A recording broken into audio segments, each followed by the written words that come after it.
සුබ දවසක් හැමෝටම. අද මම සිව්ලස් ෆ්‍රොක් එකක් මහගන්න විදිය කියලා දෙන්න යන්නේ. හරිම අඩු කාලෙකින් මේ ෆ්‍රොක් එක මහගන්න පුළුවන් ඉතාමත් ලේසි විදියට. ඉතින් අපි බලමු කොහොමද මේක මහගන්නේ කියලා. මම මෙතන රෙදි මීටර 1.5ක් අරගෙන තියෙනවා. මුලින්ම මම මේ විදියට කොලේ ඉහළින් අඟල් දෙකක් ලකුණු කරගන්නවා. මොකද පිටුපස පළුවයි ඉදිරිපස පළුවයි අපි එකම බ්ලොක් එකේ අඳින නිසා. මේ විදිහට මම රේඛාවක් ඇඳගෙන ඒ රේඛාවේ මම උරහිස මිම්මේ දෙකට බෙදලා ඒකෙන් මං අඟලක් අඩු කරලා අඟල් 6මාරක් විදියට මේ විදියට මම ලකුණු කරගන්නවා. ඒ කියන්නේ මගේ 7මාරයි ඒකෙන් අඟලක් අඩු කරාම 6මාර මම මේ විදියට ලකුණු කරගෙන උරහිස මිම්ම අඟල් 1මාරක් මේ විදියට පහළට ලකුණු කරලා මේ විදියට රේඛාවක් ඇඳ ගන්නවා. ඒ රේඛාවේ ඉහළ රේඛාවේ ලකුණු කරගත්තු මිම්ම ඒ රේඛාවෙත් මම ලකුණු කරගන්නවා.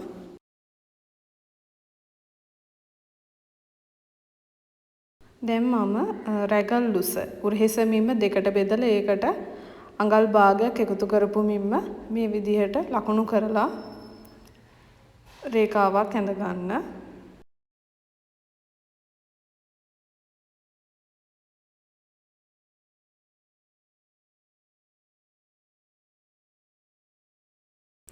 ඊට පස්සේ මම කර පළල අඟල් 4ක් මම මෙතන ලකුණු කරගන්නවා.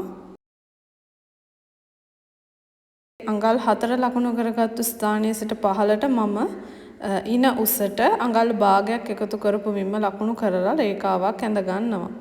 ඊට පස්සේ අපි රැගල් උස ලකුණු කරගත්තු රේඛාවේ පපුවට 4ට බෙදලා ඒකට අඟලක් එකතු කරගත්තු මිම්ම ලකුණු කරගන්නවා.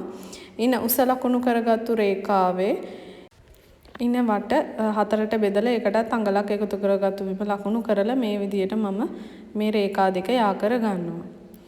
ඊට පස්සේ මම මේ විදියට ඉන අඟල් භාගයක් ඉහළට ලකුණු කරලා මේ විදියට ඇල රේඛාවක් ඇඳ ගන්නවා. දැන් අත්කට අපි සකස් කරගමු.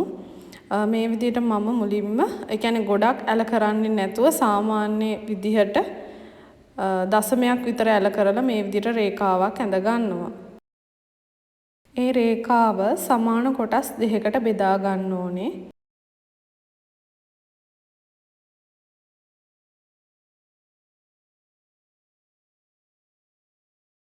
ඊට පස්සේ මුල්ලේ සිට අඟල් 3 කාලක් ලකුණු කරලා මේ විදියට ඉදිරිපස කිහිලි කට මේ විදියට ඇඳ ගන්න.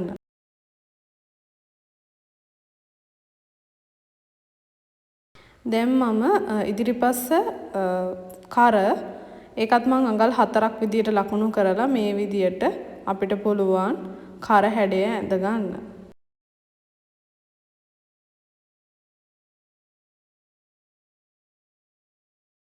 දැන් පිටුපස පළුව මම මේ විදියට ඉහළින් අඟලක් ලකුණු කරගෙන රේඛාවක් ඇඳ ගන්නවා.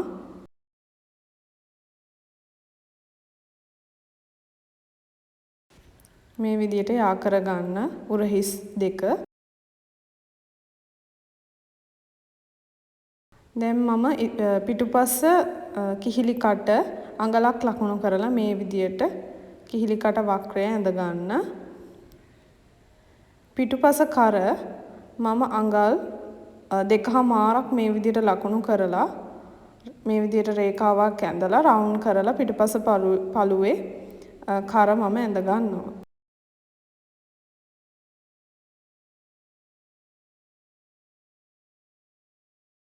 දැන් අපිට පුළුවන් මුලින්ම පිටුපස පළුව මේ විදියට කපා ගන්න.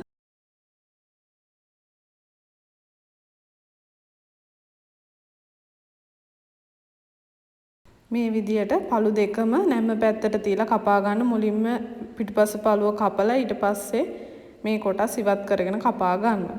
දැන් මම සාය කොටස සකස් කරගන්න යන්නේ. මේ විදියට මම පළු දෙකක් කොටස් 4කට වෙන නමාගෙන තියෙනවා. ඉතින් මම මුලින්ම මේ විදියට ඉලින් මේ රේඛාවක් ඇඳ ගන්නවා. ඇදීවත් වෙන්න. ඊට පස්සේ මම ඉනවට 4ට බෙදලා ඒකට අඟලක් එකතු කරගත්තු මිම්ම මේ විදියට ඒ රේඛාවේ ඇඳ ගන්නවා. ඊට පස්සේ මගේ උකුල උස අඟල් 7ක් ඒ හත මම මේ විදිහට ලකුණු කරලා රේඛාවක් ඇඳ ගන්නවා. මහත කෙනෙක්ට නම් අඟල් 8ක් විතර අපි උකුලෝස ලකුණු කරගන්න පුළුවන්. මේ විදිහට රේඛාවක් ඇඳ ගන්න.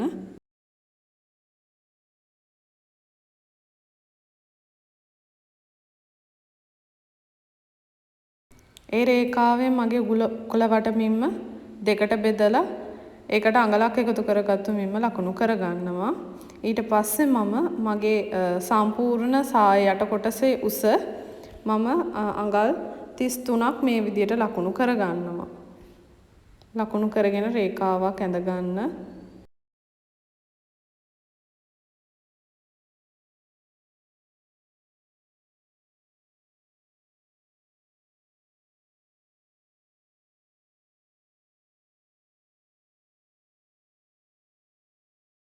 ඒ රේඛාවේ සම්පූර්ණ ඒ පළලම අපිට ගන්න පුළුවන් සාය වට ප්‍රමාණයට.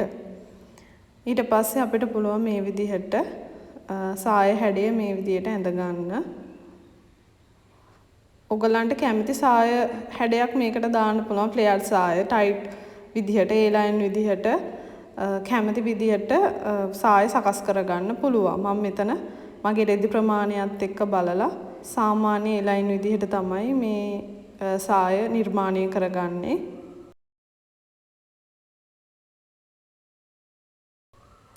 ඒ වගේම මම එක පැත්තකට විතරක් ඕපන් එකක් දානවා. ඔයගොල්ලන්ට නොදා ඉන්නත් පුළුවන්. මම මෙතන අඟල් 7ක් 8ක් වගේ තමයි ගත්තේ. ඔයගොල්ලන්ට ඊට වඩා පළල ඕන අඟල් 10ක් 12ක් ගන්න පුළුවන්. මේ විදිහට ඒකත් මම ලකුණු කරගන්නවා. එතකොට මහද්දි අපිට ලේසි. ඒ වගේම යට රේඛාව මේ විදිහට අඟලක් ඉහළට ලකුණු කරලා රේඛාවක් ඇඳ ගන්න. ඇල රේඛාවක් මේ විදිහට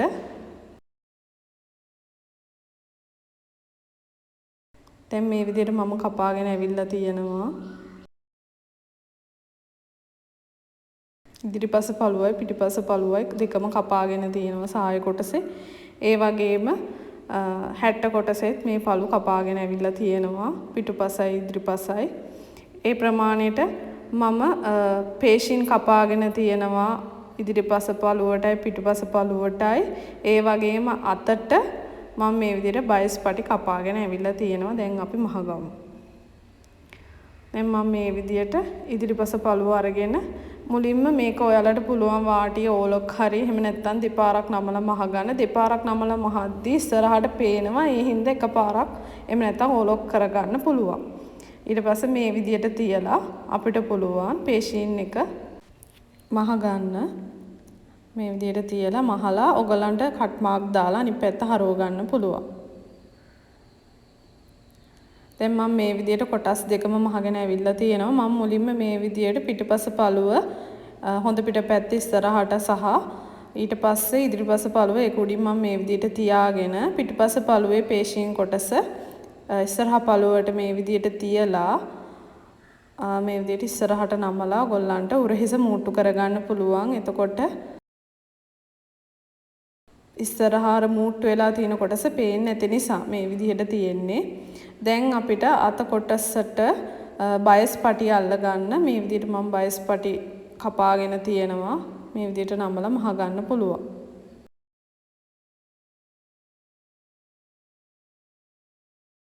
දැන් මම බයස් කොටසත් මහගෙන ඇවිල්ලා තියෙනවා. දැන් අපි සාය කොටස් මූට්ටු කරගමු. මම මුලින්ම මේ විදිහට පළුවල කට් මාක් දාගෙන ඇවිල්ලා තිනවා හරි මැද්දේ. ඒ හරි මැද්දට සාය කොටසේ මැද කොටස තියලා අපිට පුළුවන් මූට්ටු කරගන්න පළු දෙකේම. දැන් අපි සයිඩ් මූට්ටුව කරගමු. මේ විදිහට සයිඩ් මූට්ටුව හරි 60 කොටසේ මූට්ටු කරගත්තු තැනත් හරියට තියලා පින් එකක් ගහගන්න. ඊට පස්සේ අපි ඕපන් එකක් තිබ්බා. එතනින් අපිට පුළුවන් අතර කරගන්න මැස්ම. දැන් මම මහගෙන ඇවිල්ලා තිනවා. දැන් අපිට පුළුවන් යට වාටිය නමලා මහ ගන්න. දෙපාරක් නමලා. දැන් මම මේ විදියට මහගෙන ඉවරයි. මේ ගවුම මේ විදියට ඕපන් එක තියෙනවා. ඕපන් එකත් කණ පිට පැත්තෙන් මම මේ විදියට දෙපාරක් නමලා මහගෙන ඇවිල්ලා තියෙනවා. ඕගොල්ලන්ට මේකට කැමති සාය වර්ගයක් යොදා ගන්න පුළුවන්. ඒ වගේම කරත් ඕගොල්ලන්ට කැමති කරක් දාගන්න පුළුවන්. ඉන්නට පටියක් පිටුපසට ගැට ගහන්න පටියක් දාගන්නත් පුළුවන්. ඉතින් මේ වගේ වීඩියෝස් බලන්න දිගටම subscribe කරන්න. ඒ වගේම අපහැදිලි තැනක් තියෙනවා නම් කමෙන්ට් එකක් දාන්න. Thank you.